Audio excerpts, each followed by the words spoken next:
Oke, fakta ini Mas Tama minta sarannya. Saya lagi belajar forex udah setahun masih sering loss, -1 stabil. Oke, dengan adanya kripto mulai booming membuat saya tertarik menuju ke sana.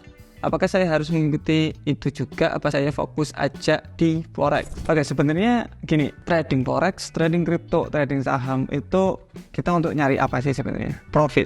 Kalau misalkan dua-duanya bisa, kenapa nggak pakai dua-duanya aja? Contoh trading sehari-hari di forex untuk investasi di kripto, karena kripto itu lama untuk pergerakannya. Kalau forex kan lumayan, tiap hari ada pergerakan, jadi kita bisa ambil profit setiap hari di sana. Jadi dua-duanya di sini oke. Intinya kalau kalian cari profit, yang mana yang profit itu yang diambil kan berarti. Welcome to answer your question. Jangan lupa untuk komentar di bawah untuk kita jawab di video-video selanjutnya. Oke, dari World of Music 8325, Bang nanya dong realistisnya target berapa persen sehari, berapa persen seminggu, atau berapa persen sebulan? Mohon pencerahannya agar ekspektasi saya tidak terlalu tinggi. Sebenarnya untuk ekspektasi yang bagus itu kita bisa lihat pertama di hedge fund dulu. Kita bisa lihat untuk di Google aja, untuk hedge fund per tahunnya itu di 7,2% per tahunnya. Nah, sebenarnya kalau kita aim untuk trader-trader yang retail karena modalnya kecil, kita bisa untuk aim 5-10% per bulan. Itu saja menurut saya sudah oke. Ya, apalagi kalau masih baru di trading. Menurut saya 5-10% itu masih lumayan bagus untuk kita bisa achieve. Oke, dari Aragi4497, Pak mau tanya dong, akun Agnes Pro ada pilihan instan atau pasar, maksudnya apa ya? Oke, di beberapa broker forex itu kita diberi pilihan namanya instant execution atau market execution. Jadi kita eksekusi instan atau market yang eksekusi. Penjabarannya kayak gitu. Oke, untuk instant execution di sini eksekusinya ditentukan oleh trader. Oke, itu pertama kalian harus tahu. Instant execution itu trader. Kalau market execution itu dieksekusi terhadap market. Maksudnya gimana? Oke, jadi contoh, harga saat ini 1000. Nah, kalian langsung entry, ternyata harga naik langsung drastis jadi 1010. Contoh. Nah, ini mereka harus konfirmasi, mau nggak nih di harga 1010? Karena kamu maunya di 1000. Nah, itu yang dinamakan reward. Jadi kalau kalian itu trading ada reward, itu berarti kalian memakai instant execution. Nah, untuk market execution itu market yang nentuin, katakanlah harga sekarang itu 1000, kemudian kalian klik harga naik jadi 1010, cepet gitu maksudnya. Oke. Nah, ini nggak ada reward, langsung otomatis kalian dapat di 1010. Tergantung marketnya, pokoknya marketnya berapa kalian dapat di situ.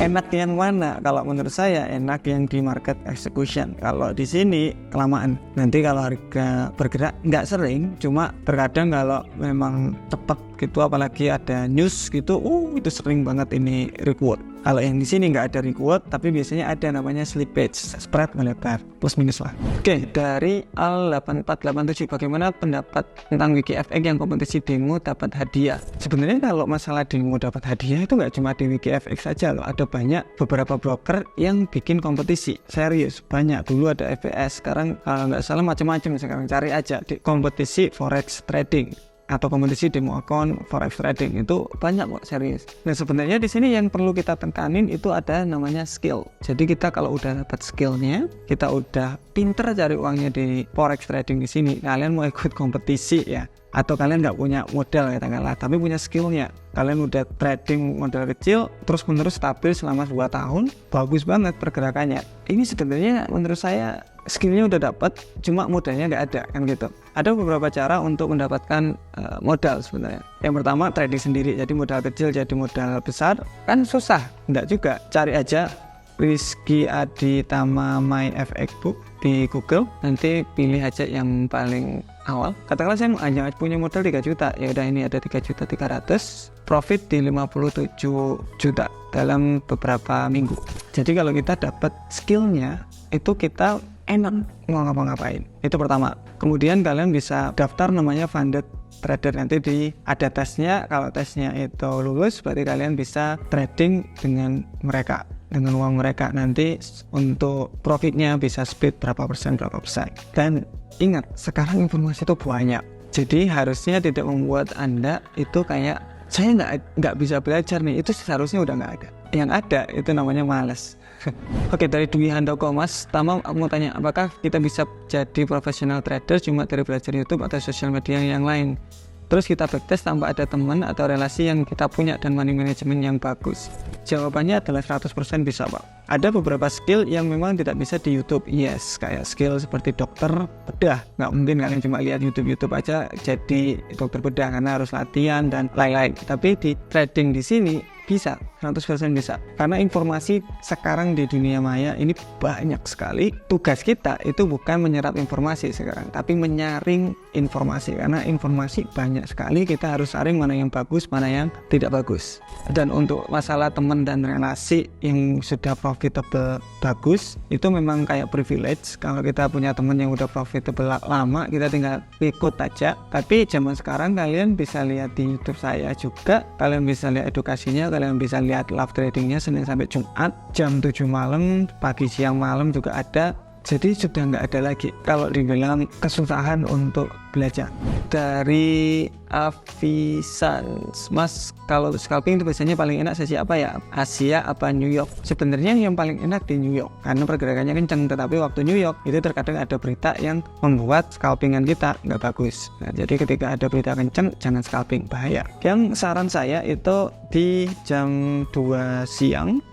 Sebenarnya jam 12, jam 1 itu udah bergerak, cuma yang bagusnya itu jam 2 udah lumayan kenceng sampai nanti malam, biasanya jam 10-an itu malam. Jadi saya biasanya trading dari sini sampai segini, makanya agak lama untuk saya trading scalping ya. Dari Chaneluddin, untuk mengetahui tren mulai ada rejection, reversal, tren bagaimana, time frame berapa baiknya biar nggak tergocek market.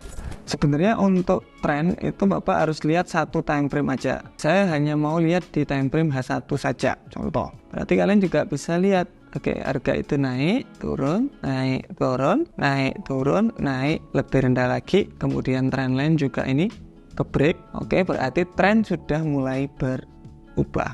Oke, jangan buy lagi, jangan. Setelah turun ini gimana? Nggak mungkin langsung turun lagi, harus ada koreksi. Setelah koreksi gimana? Lebih rendah lagi. Setelah ini gimana? Ya naik, kemudian turun lagi. Karena tren sudah berubah dari naik ke turun. Jadi untuk melihat reversal atau pembalikan harga sebenarnya bisa dari trend line, market structure juga bisa. Orang-orang biasa bilang head and shoulder, kemudian coach, itu sebenarnya sama saja, cuma namanya aja yang agak berbeda. Dari sisi kanan, Mas Tama investasi long termnya di mana? Saham, properti atau instrumen lainnya? Ini menarik pertanyaannya. Kalau saya jujur aja, kalau long term itu di properti, banyak di properti. Karena gini, trading di sini menurut saya masih di dunia maya atau hanya angka yang bergerak, nggak real kalau katanya orang-orang. Tapi ingat, itu juga pilihan. Apalagi untuk modal kecil. Kalau modal kecil kan kita untuk bisa mungkin beli properti kan butuh lumayan besar ya. Jadi saya tetap bilang itu tetap di pilihan. Tapi kalau pilihan saya itu seperti itu.